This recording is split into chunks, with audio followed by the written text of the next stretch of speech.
Tinanong ni Lilith ang pakiramdam ni Kang Woo habang nakahiga ito at may benda pa ang kamay. Inamin naman ng ating bida na hindi pa maayos ang pakiramdam niya, sa kasaad na napagtanto niyang hindi niya dapat gamitin ng padalos-dalos ang teknik na iyon. Sa tindi ng pinagsamang kapangyarihan na yun kahit ang power of resurrection ni Kang Woo na pagalingin ang sarili ay hindi na tumalab sa kanya. Gayunpaman puno pa din siya ng pananabik na magamit ng wasto at kumpleto ang pambihirang kapangyarihan na iyon.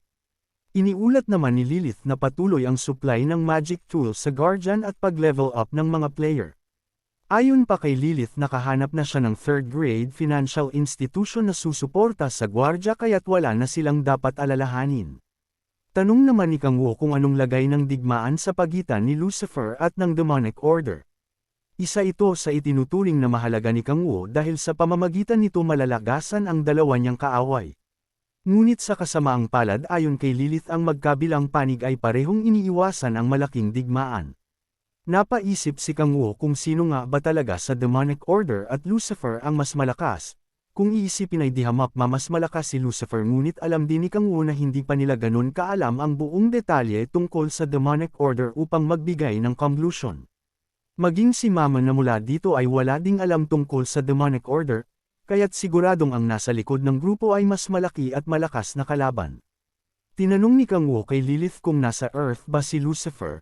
Matapos ang mahabang panahon nagdesisyon si Kang Woo na muling magpalakas sa pamamagitan ng pagkonsumo ng mga prints.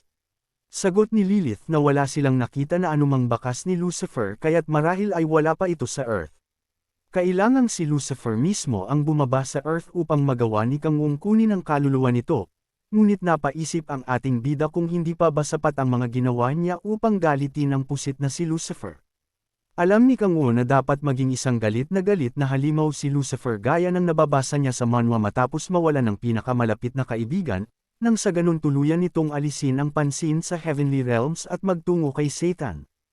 Ang tanging problema ay walang kilala si Kang Woo na kaibigang malapit kay Lucifer. Habang nag-iisip si Kang Woo sinabi ni Lilith na bagaman wala pa sa Earth si Lucifer, ang anak nito ay naruroon ayon sa kumpirmasyon ng mga demon.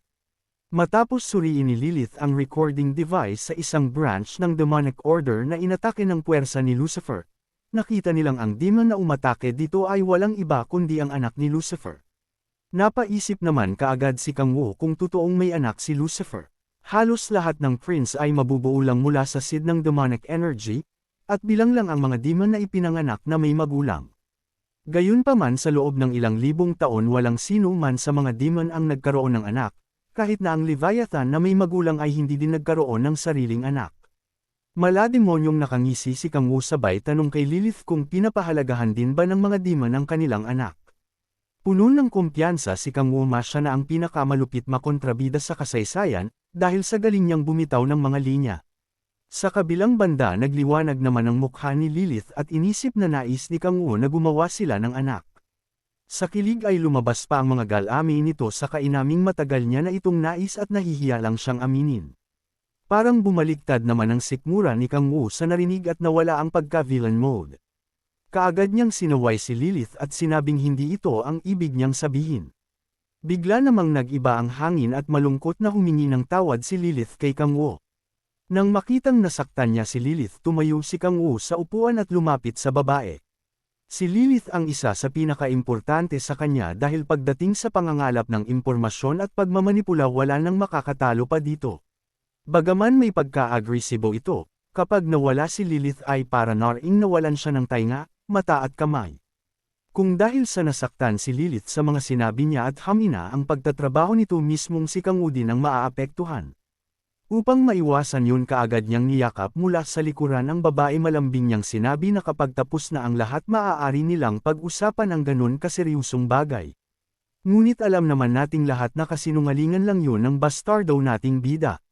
Tumulo ang luhang kanina pa pinipigilan ni Lilith na ikinagulat naman ni Kang Woo, saad pa ng babae na samasang ayon siya sa sinabi ni Kang Woo na nagbigay naman ng kaunting konsensya sa ating bida.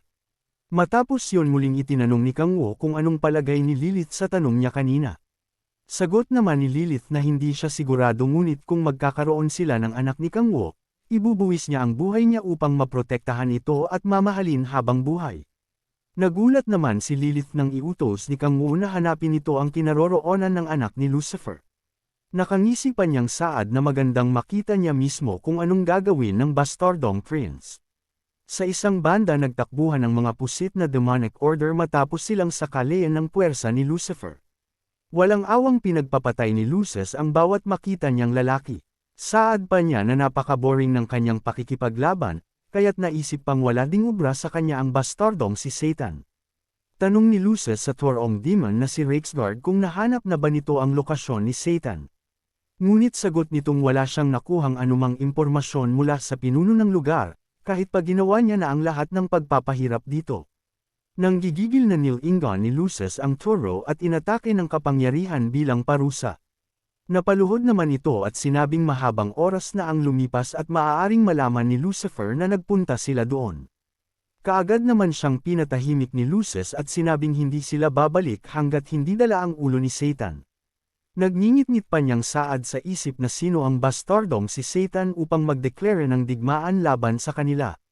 Nung binuksan nila ang fissure upang hanapin si Satan naramdaman ito ni Archangel Raphael at nagsimula sila nitong hanapin upang labanan, dahil doon kinailangang maghanda ni Lucifer sa isang digmaan laban kay Archangel kaya't tinago nito ang kanyang kapangyarihan at lokasyon sa pamamagitan ng demonic energy bracelets. Sa kasalukuyan ay hindi maaaring gumawa ng hakbang si Lucifer kaya't si Lucis ang kumilos upang protektahan ang denggal ng kanyang ama. Sa isip pa niya kahit pataglay ni Satan ang demonic Seki, hindi siya nito magagawang tapunan sapagkat anak siya ng isang demon god. Oras na madala niya ang ulo ni Satan pabalik sa kanyang ama ang lahat ng nagungutya at ng mamaliit sa kanya ay mapapahiya, at itinuturing na din siya ng mga ito bilang isang demon. Paalis na sana sila sa lugar nang biglang may makapangyarihang nilalang ang dumating, saad nito na higit dito ang inaasahan niya sa isang anak ni Lucifer. Gulat na napatingin sa itaas ang dalawa at nakita ang umiikot na malakas na enerhiya. Sinabi pa nito na nadinig niyang hinahanap siya ni Lucis kaya siya na mismo ang nagpakita. Nang mapawi ang nag-umapa na enerhiya nagpakita ang couple nating bida upang manggupal na naman ng batang demon. Malakas na tumawa naman si Lucis na parang baliw, saka mapusok na inilabas ang enerhiya sa kamay. Saad pa niya na natapos din ang paghahanap niya kay Satan, habang nakangisi na para bang sigurado siya na siya ang mananalo sa laban.